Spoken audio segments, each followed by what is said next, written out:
감사합니다. 사랑합니다. 오늘도 당신이 최고입니다. 첫 차를 구매했을 때 왠지 신분이 상승한 듯한 기쁨과 사람들에게 뽐내고 싶은 감정이 있었습니다. 오늘 내용에서는 그 이유가 나의 자아의식을 차와 동일시하면서 일어난 일이라고 합니다. 좀 더 자세히 알아볼까요? 오늘은 에크하르트 톨레의 삶으로 다시 떠오르기 중 일부 내용입니다. 에고의 지배를 받는 마음은 과거에 의해 완전히 조건지어져 있습니다. 그 조건지어짐은 두 부분으로 이루어져 있죠. 내용물과 구조가 그것입니다. 장난감을 빼앗겨 심한 고통 속에서 우는 아이의 경우 이 장난감은 내용물에 해당합니다. 그것은 다른 장난감이나 물건 같은 또 다른 내용물로 대체가 가능합니다. 당신이 자신과 동일화하는 내용물은 주위 환경, 성장 배경, 그리고 둘러싼 문화에 따라 조건지어집니다.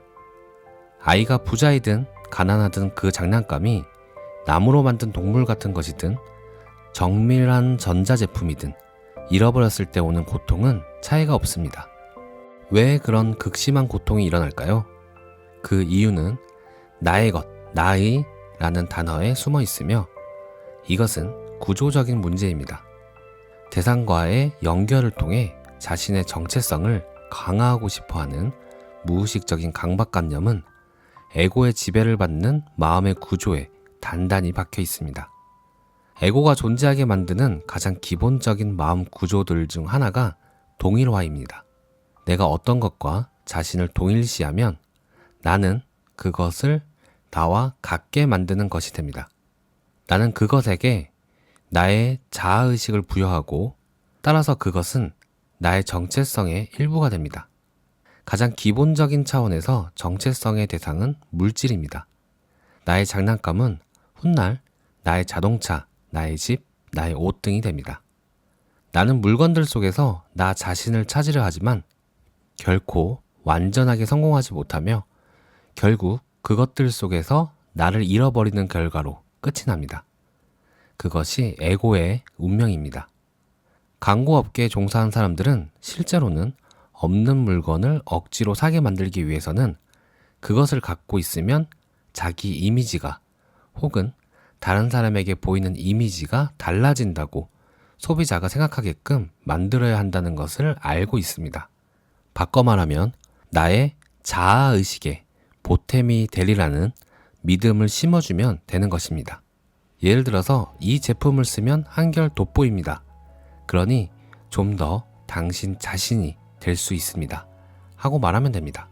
아니면 제품으로부터 유명한 사람을 또는 젊고 매력적이고 행복해 보이는 사람을 연상하게 만듭니다.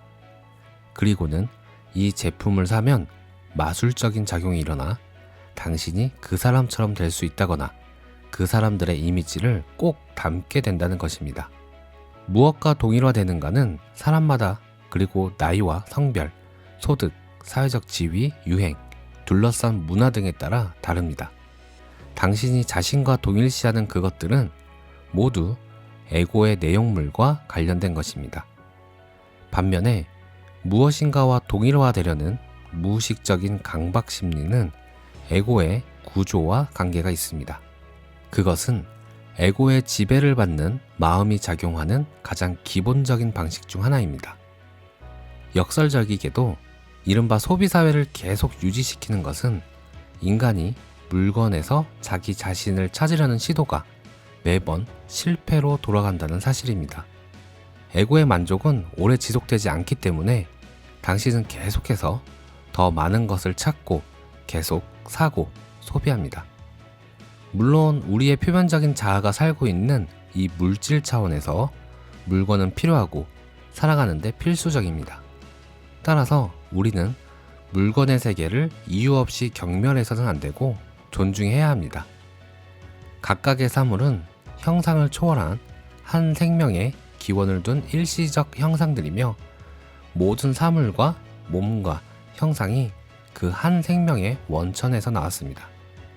대부분의 오래된 문명들에서는 무생물까지 포함한 모든 것에 내재하는 영이 있다고 믿었습니다. 이 점에서는 그들이 오늘날의 우리보다 진리에 더 가깝습니다. 머릿속 관념에 의해 생기를 잃은 세계에 살고 있으면 더 이상 우주에 살아있음을 감지할 수 없습니다. 대부분 인간은 살아있는 실체 속에 거주하는 것이 아니라 관념화된 현실에 머물러 있습니다.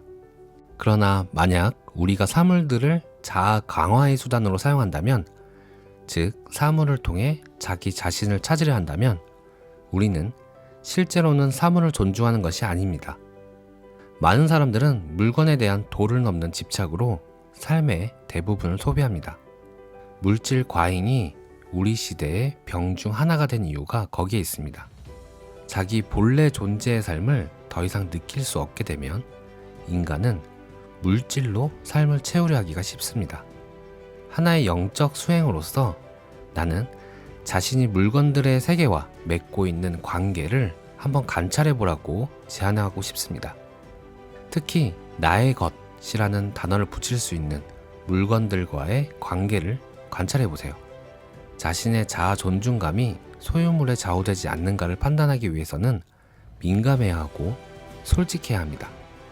자신을 중요한 인물이나 우월한 사람으로 느끼게 하는 특정한 물건이 있나요? 그것들을 갖고 있지 않으면 당신보다 많이 소유하고 있는 사람에게 열등감을 느끼나요? 다른 사람의 눈이나 자신의 눈에 자기의 가치를 끌어올리기 위해 은연중에 자신의 소유물을 암시하거나 과시하지는 않나요? 누군가가 당신보다 더 많이 갖고 있을 때, 혹은 소중히 여기는 소유물을 잃어버렸을 때 화가 나고 불쾌해지거나 어느 정도는 자신의 자아의식이 위축된 것을 느끼나요? 오늘 내용은 여기까지입니다. 저는 자동차도 그랬지만 사람에 대한 동일시가 있었던 것 같습니다.